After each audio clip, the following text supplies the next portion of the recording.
We're going to take a few minutes to talk about disaster and emergency preparedness and response in primary care. You know, most of us have experience around hospital drills, or maybe you are, like I am, a member of the Medical Reserve Corps within your state and are sometimes called to respond to a disaster. But there's a whole different slant when you're really thinking about primary care and what kind of preparedness we need to have. So I guess the first question that should be posed, is it reasonable to ask all healthcare entities, including primary care, to prepare for disaster? And I certainly think the answer is yes. Preparing for a potential disaster within primary care really will lend to being better prepared for any major disasters. So let's look just briefly at the cycles of emergency management.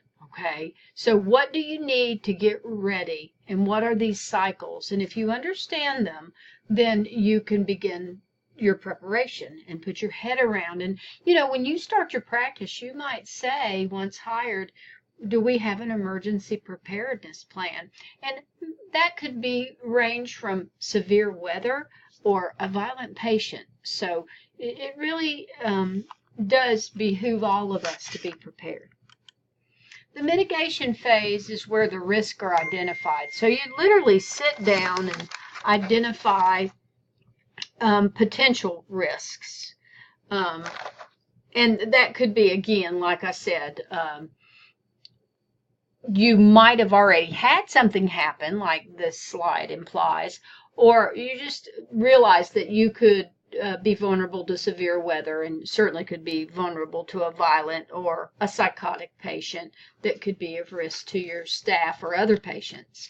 So once those risks have been identified, you can reduce the likelihood of the event happening or reduce the impact of the events. And I like how our reading this week tells us as easy as if you live in hurricane area or you practice in a hurricane area, you'd have hurricane shutters on your building.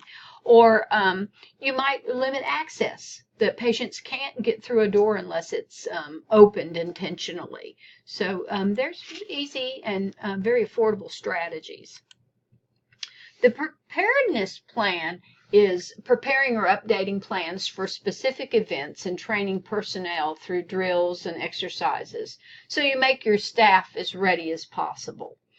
And that also might include having special supplies on hand, but you know, we all know stockpiling supplies aren't really financially reasonable or feasible. They expire and they're expensive. But maybe there's some critical items that you could keep on hand. Well, certainly, if you're affiliated with an accredited hospital, your primary care clinic is, you're required to keep personal protective equipment. But even potable water, flashlights. I mean, it doesn't have to be complicated in this preparedness plan.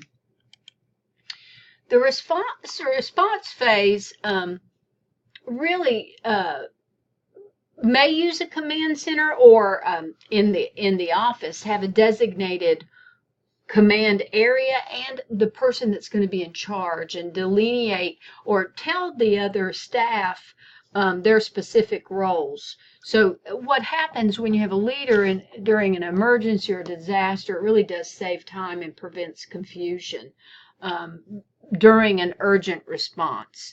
And that's just proven in the literature and over by studying how people react in an urgent response.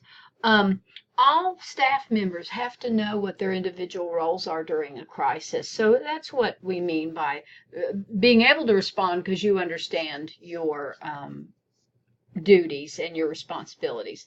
And then pre-planning ensures that the response will focus on critical tasks instead of being so chaotic and confused. So just going through and responding, setting where you would meet or your command center and who actually will lead it, what are the individual roles, and then preparing will definitely help you focus on critical tasks. And then finally, in the recovery phase, it's really your debriefing. So you're returning back to normal. I mean, you have to, in primary care, your clinic has to be up and functioning as quickly as possible. And the people that are in that clinic working have to also have a time, an opportunity to debrief and review the events of whatever, whether it was a drill or an actual emergency, happened, and how did the participation go, and how did the flow go. So in a quality improvement process could follow, and it should follow, that looks at the process, and their suggestions for improvement can be channeled into a corrective action, that are tracked for completion, and cycles of the 4 phases begin again. So what's the connection with a large-scale emergency and disaster? Well, the largest connection is that basic health care needs of patients don't stop during a disaster.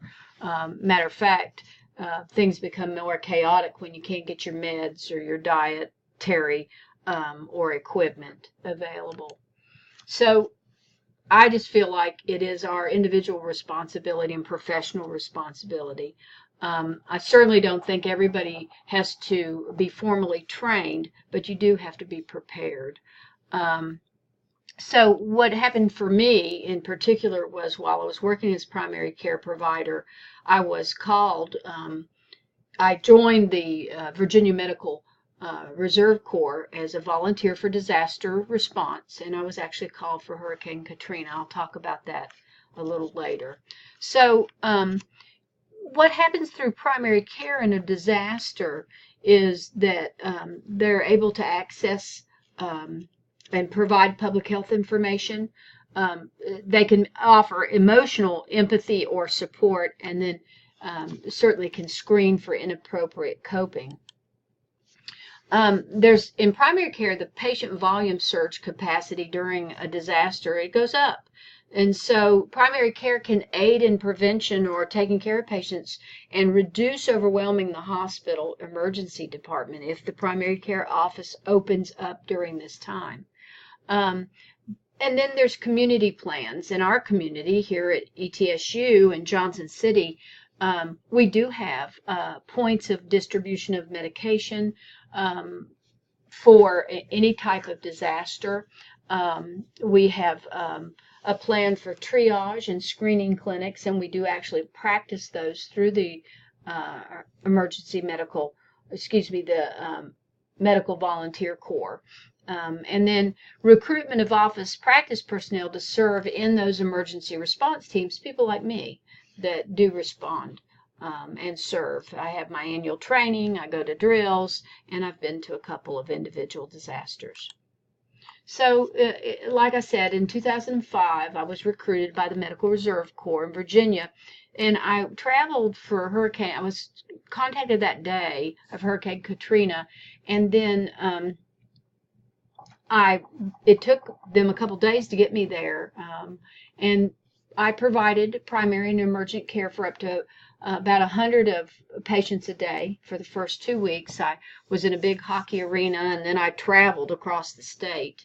And then, unfortunately, about week 2.5, Hurricane Rita hit, and it kind of threw everything off. I had really quite a profound experience. It changed me. It actually, I came back home, and that's when I decided that I needed a terminal degree. I had my NP master's, and I felt like I needed to equip myself to the highest level I could as a nurse. So I saw positive and negative, and I have gone to a couple of floods to offer care. But what was really eye-opening to me is, in that community, what happened was that the people that worked in primary care, and the physicians and nurses and EMT, a lot of them were victims of the disaster. So why this Virginia girl had to go to Louisiana was because I had to offer relief to the people that usually the community can count on for their health care. But anyway, I hope this has helped you. Please take the time to read the information in the book and think through what does disaster preparedness mean to you, and how it's unique to primary care, but how that lends to not only small emergencies, but larger scale emergencies, and maybe your role within um, being prepared and maybe being a leader within disaster management.